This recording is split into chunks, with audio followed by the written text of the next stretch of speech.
That is the situation in Eagle Pass, Texas, as thousands of migrants wait to be processed by Border Patrol agents after they crossed into America illegally. Reporters at the border say they've been seeing mass illegal crossings take place every day, but they've never seen it as bad as this. Take a look at this footage our drone team shot in Eagle Pass earlier today.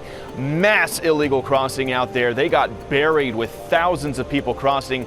After sunrise this morning, you can see masses of hundreds upon hundreds of illegal immigrants streaming into Eagle Pass and waiting for Border Patrol processing, and that is completely overwhelming Border Patrol resources. We've seen similar scenes here in Lukeville. Take a look at this video we shot here where I'm standing. Another breach in the border wall, another mass incursion into Arizona. You'll see hundreds of people walking down the border wall path here after they crossed illegally. A lot of single adults, many of them coming in from Africa. This Tucson, Arizona sector has had more than 54,000 illegal crossings in the last 3 weeks alone.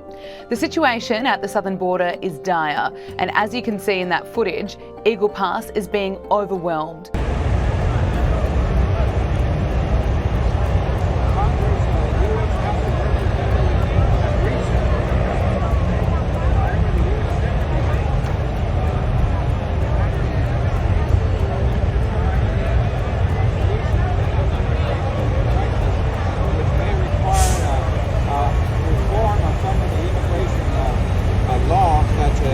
Asylum and parole.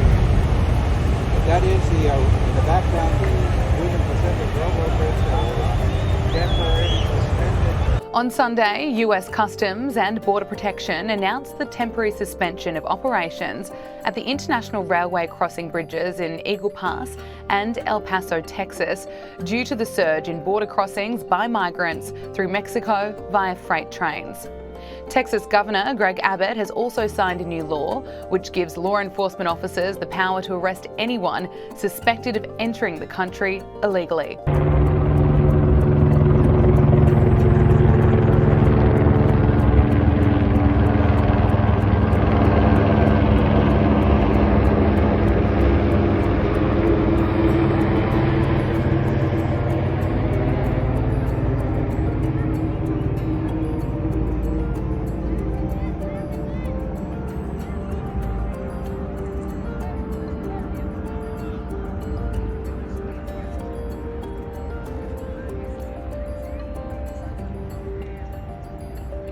President Joe Biden has been criticised for his handling of the crisis at the southern border.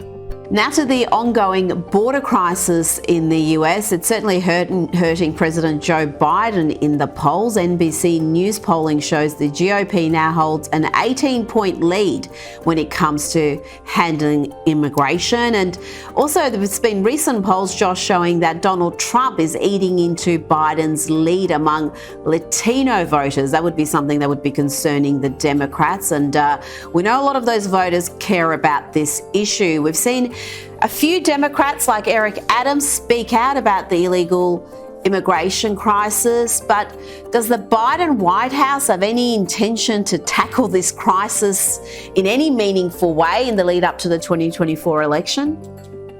No, on the contrary, they are suing Ken Paxton, Greg Abbott, and the state of Texas for Texas's attempts to put some buoys in the Rio Grande, trying to secure Texas's territorial sovereignty against the Mexican drug cartels and, frankly, Hezbollah and some radical Islamic groups that control large swaths, operationally speaking, of the U.S.-Mexico border. So they're actually, not only are they not trying to mitigate the damage, they're actually throwing fuel right into the fire, trying to make it worse.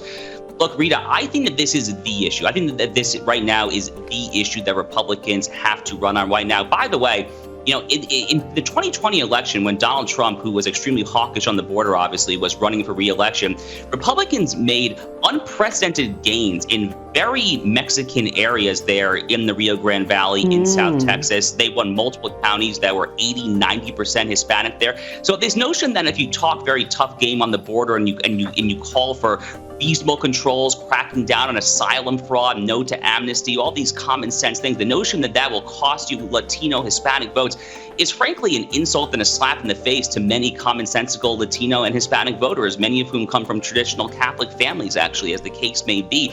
So I think that this is really the issue the Republicans should run on. We're coming up here in an election year, going back to what we were just talking about with Speaker Mike Johnson in the House.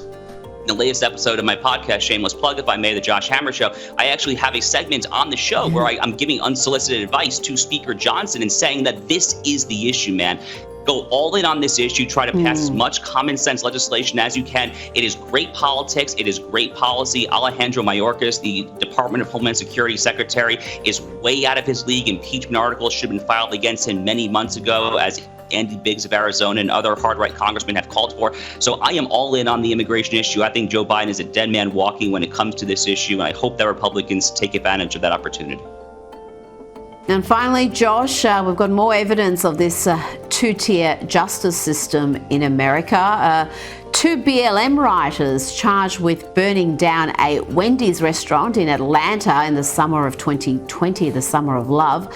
Well, they've been fined just $500 each. It just highlights, Josh, this lack of justice, it appears, in the American justice system. Yeah, and there's so many examples of this, right? So in New York City and San Francisco and many of these big blue metropolises that all too frequently have Soros prosecutors, as they have in New York City and San Francisco, you also see this trend where the DAs, they literally announce in advance they will not prosecute theft, petty larceny up to a certain dollar amount. So in New York City, I think for a little while, it was under $200. So, what is the incentive at that point? Well, you're going to rob $199 worth of merchandise. I mean, you don't need a PhD or anything to figure out what the incentive structure would get you to do. Same thing here. I mean, incentives matter, Rita. I mean, things like this are obviously going to lead to vastly more crime. They're obviously going to lead to much more larceny, theft, robbery, all sorts of things when it comes to, but ultimately, to go back to what we were saying earlier, the Black Lives Matter movement, of course, is the glittering eye of the left. They love the Black Lives Matter movement, notwithstanding the fact that the Black Lives Matter movement happens to be emphatically pro-Hamas, not just pro-Palestinian. Recall earlier in the conflict, about 2 months ago now, the BLM Chicago chapter, they actually ended up deleting it, but they had this galling, horrific image, the Hamas paraglider, and they said, that's all you need to know, folks. But again, the Democratic Party has just gone so far off the deep end. They have become so besotted with this toxic ideology of oppressed versus oppressors, of victimizers versus victims, that they hold BLM, despite all that it stands for, out as the quintessence of what it means to be a liberal organization here. Of course, as you know, Rita, if a white Christian were to do the same thing, I don't have to tell you the fine would be substantially worse. Unfortunately, that's the reality. Absolutely. If you look at what some of the sentences have been of those who participated in the January 6 riots as a comparison. Josh Hammer, thank you so much for your time today. Thanks, Rita.